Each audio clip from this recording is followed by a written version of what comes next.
nothing. Only warm primordial blackness. Your conscious ferments in it, no larger than a single grain of malt. You don't have to do anything anymore. Ever. Never, ever. An inordinate amount of time passes. It is utterly void of struggle. No ex-wives are contained within it. An awareness creeps up on you. A mass lies hidden in your dead angle, soaking in some lurid acidic sauce. It's bloated and shameful, a pool of meat surrounding you. This is a terrible line of questioning, and it will only lead to more awareness of the meat thing. Ex-love. Ex-tenderness.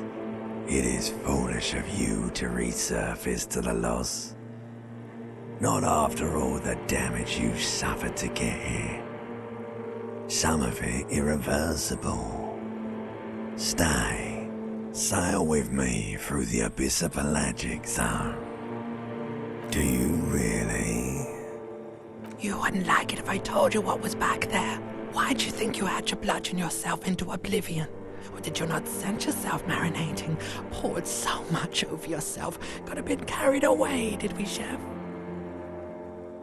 Yes, your one disco mother. Somewhere in the sore, bloated man-meat around you.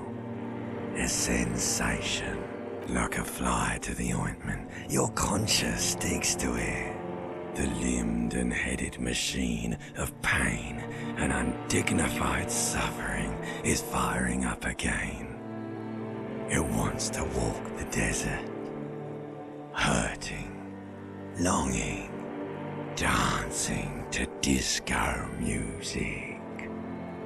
The stench of liquor rises from your mouth, and with it, an ungodly headache. A fiery streak penetrates your skull, trying to force your eyes open. It's a sound, a clarion call from hell. Somehow, you know what it is. A Caprice Canadian motor carriage.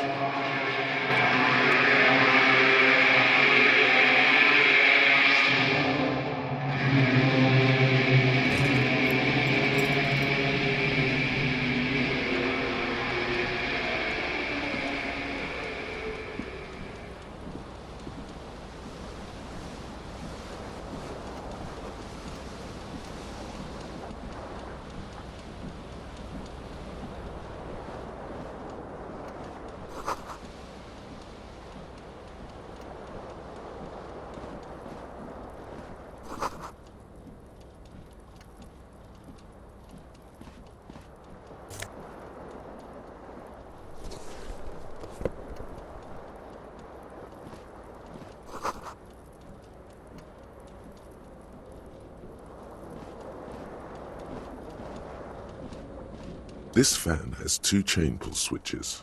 One ends in a tiny fan, the other in a light bulb. A truly horrific necktie has somehow attached itself to one of the blades.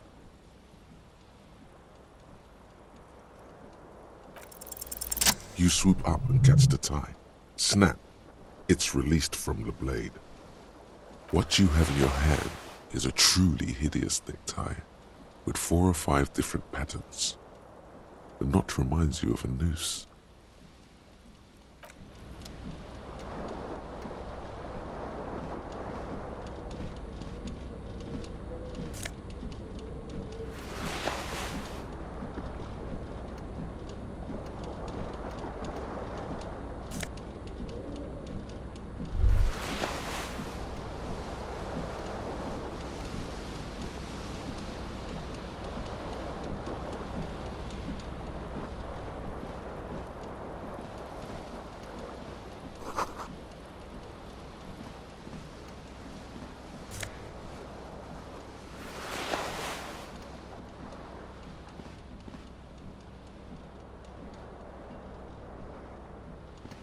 You hear a jingle.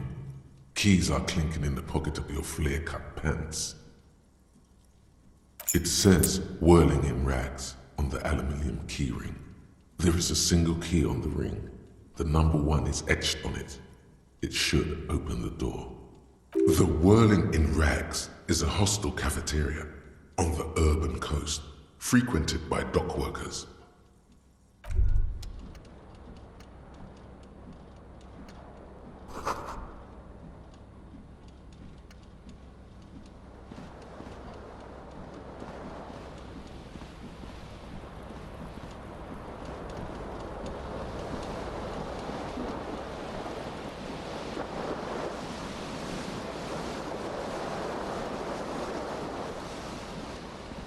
The window stands broken in its frame. Cold wind blows in. The shards face outward. Whatever broke this window came from the inside. A fine web of scarring covers the back of your right hand, but none of it is recent. More likely a projectile than a held object. There are no fragments on the floor from pulling a tool back in after impact. It is too large for a bullet, yet too small for a piece of furniture. You're looking for something heavy and larger than your fist. The single green shoe you found fits the hole almost as well as your foot. It would have also been heavy enough if thrown with force. Congratulations, you smashed the window with your own shoe. Now you only have one. If you're lucky, you could still find the other one on the balcony outside. The door to it should be outside your room. A cool wind gushes in. Your toes curl up from the cold.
There they both are, 2 identical shoes, both copiously green and indiscriminately snakeskin, reunited on your feet, like 2 baby crocodiles. Go ahead, just as long as you don't discard those crocodile babies.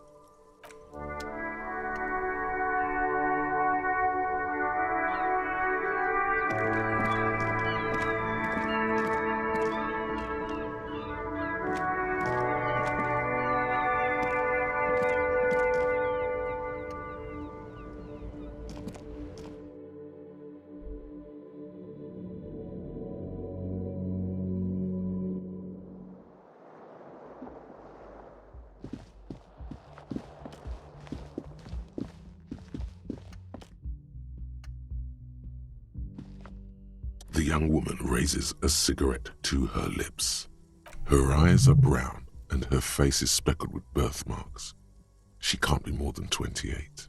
A silver jumpsuit falls off her like scale armor, sparkling. This is the sparkle of too many nights out on the city. No.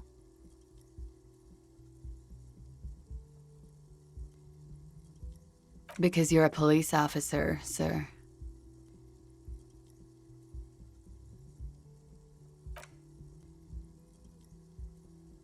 You've been here for 3 days, on official police business, no less. I couldn't say. In truth, so far, mostly drinking. You have no doubt about the drinking. But do you strike yourself as a tight-lipped drunk? She must have heard something.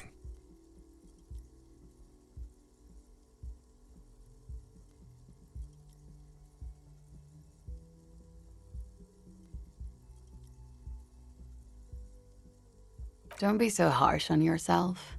They let almost anyone be a police officer. Could it be because of the drinking? She hasn't had time to put her makeup on. This is her morning cigarette. She looks tired, her beauty waning faster than it ought to at her age. Of course. Be careful, officer. They don't like the police around here. Something stirs in you as she's about to go. Call it an instinct, a need. The need to ask questions. It's like you've said the words a million times before. She looks back at you, a light glinting off her eyes.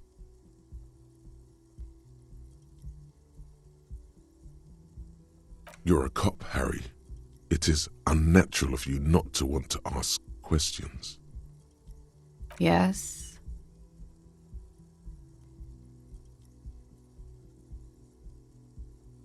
There was the usual ruckus. Loud disco music. I couldn't say. It's impossible to hear people speaking from over here. Oh, yes. Various artists. Ostentatious orchestration prime among them. Oh, that. Yeah. Whoa. The less said about oh, the better. Oh, were huge where I come from. I was very young then, of course. Like 7. Life gets hard, but we go on. I don't know about that. At around 2 o'clock, the disco stopped, and there was a change of pace. A slow, sad song started playing, like organ music on repeat. That went on for quite a while. Some of the time, you were yelling along to it. That it doesn't matter anymore and that we're alone now, it was difficult to tell. The song itself was very quiet and soft, but you sounded like a winded boar, sir. It was hard to understand what you were singing on top of it. Don't be. I was going out later anyway. It didn't bother me. Then you started screaming and trashed the place.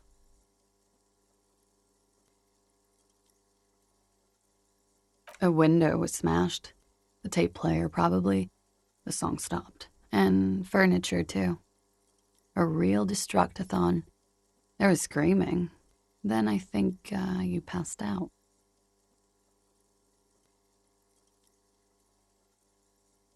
Okay. Glad to have been of assistance.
Everything is cool between you and this guy. He's a big fan. Make some small talk.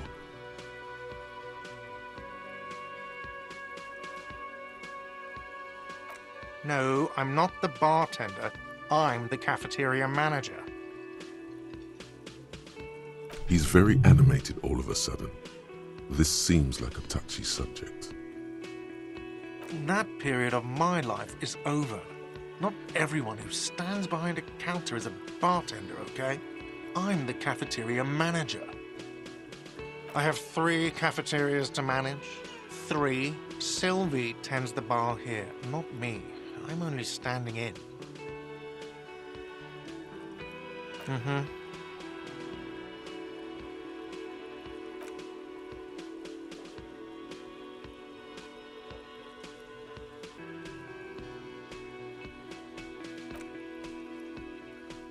This is the great skua. The seabird is the symbol for the discovery of the Insulindian Isola, the part of the world you are in right now. The small steel tag says as much. The great skua. Ste Koari's skua.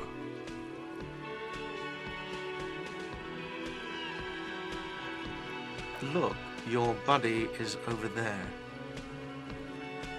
Why don't you go and talk to him, okay?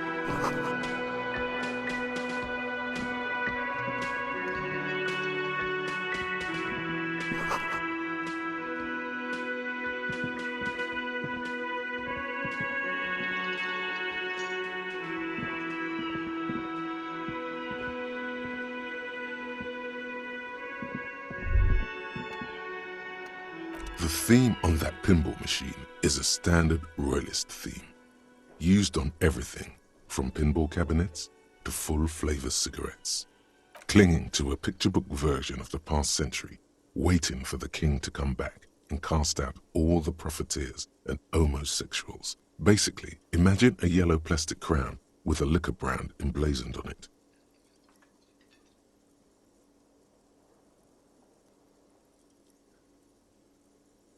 It comes free with a 6-pack of Vermilion Roy d'Or.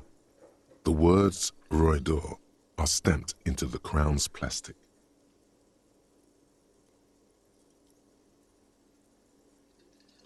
The sentiment is called anti-centennial nostalgia, pining for a time before the turn of the century. It's common even now, after 50 years.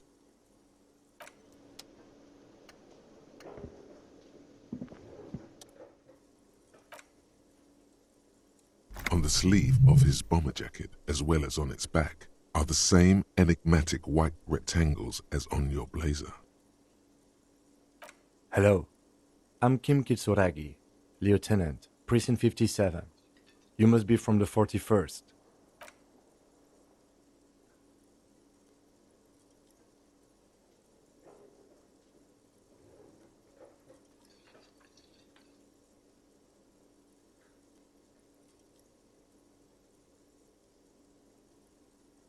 It looks like we had a little scheduling error on Sunday. Saturday too, actually. Have you had time to talk to the manager here? What he means is, he has been trying to meet up with you for 2 days, but you have been otherwise occupied. If you don't mind, we should talk to him again. Ask him for a rundown of the area. Now that I'm here as well. I understand the scene is out back, right? It also wouldn't hurt to assure him the police are finally here. In full force, I mean. Have you mapped out the initial interviews?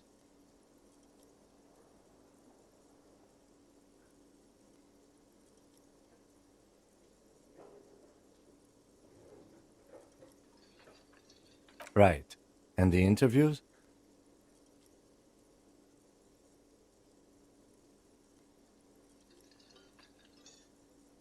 Okay, we'll have time for that after we take a look at the coroner's case. Have you removed the dead body from the tree? So, the body is still in the tree, where it has been hanging for 7 days straight.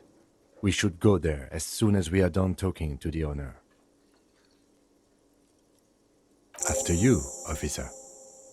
If you're about to embark on an investigation, shouldn't you have a badge? You mean you don't have a badge? Losing your identification card is a serious matter. My vehicle has a shortwave. You can use it to report your badge missing. I advise you to try to locate it as quickly as possible, but getting the body down should still take precedence.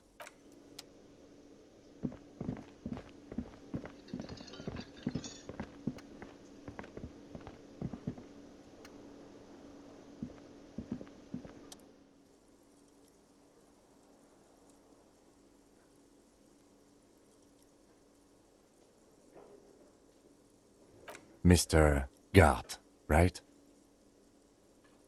You run this place.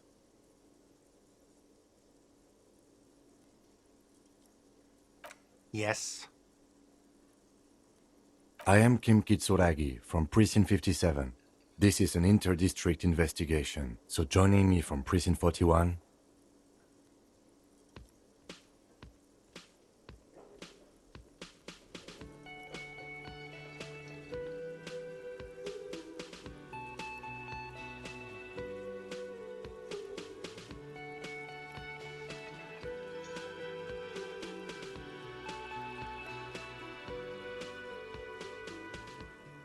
Fantastic.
Right. Now, I know it took us a while to arrive at the scene. It also took you a while to call us and report the dead body. It was you who placed the call, yes? No, I only just got here. It was probably Sylvie who called you. She usually works the bar here. I'm only temporarily taking over her duties. Do you have her number? As a matter of fact, I do. This sounds like something you can use to call. You said you just got here. From where? Are you a local? What, of Martinez? No, I live in Jamrock. I only sometimes come here to keep an eye on the place. This is just one of the many, many cafeterias I manage. But you still know your way around, yes? In case we need directions. Yes, I know where some things are, but as I said, I don't live here. I just used to work here. And I'm not going to start working here again, if that's what you think. I didn't imply that. Detective, He probably means this is where you step in and ask your questions.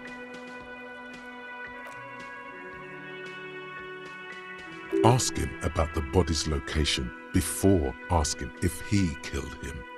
People give up information in the more innocuous questions, which you can later use in the more sinister ones, not vice versa. Behind this building, there's a courtyard. They hoisted him up on a tree there. That's easy. See that door there? First you exit through that. Then, to your right, you should see a big hole in the fence. A really big one. You can get to the courtyard through there. No need for the keys. The hole is big enough for the Franco-Nigerian cavalry to fit through. This man means the heavy cavalry of the innocents Franco-Negro, sweeping over the plains and nations of the enemies of mankind, 5th century style. Unified currency and the concept of cool came in their wake. They wore lamella and carried guns.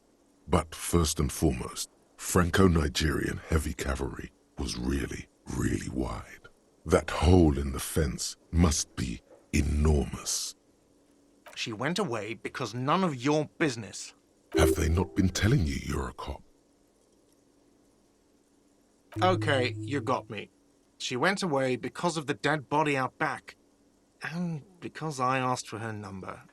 That's why Sylvie went away. I hope you appreciate that. thank you. Is it? Because I thought you were supposed to be investigating the lynching, not my employer conduct.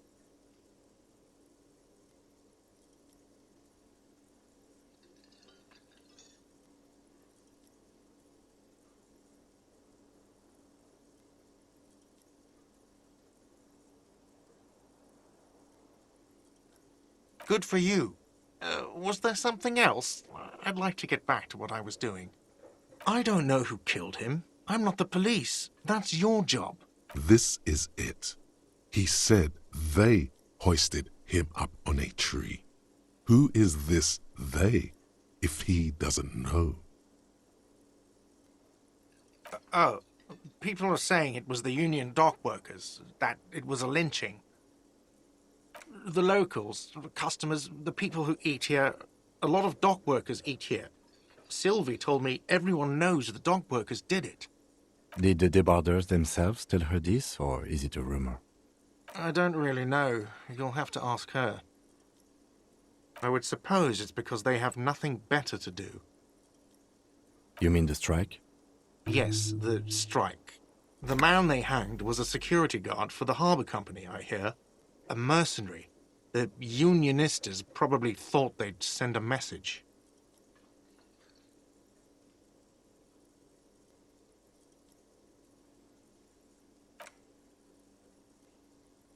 Let's go. Not so fast. You owe me 130 real.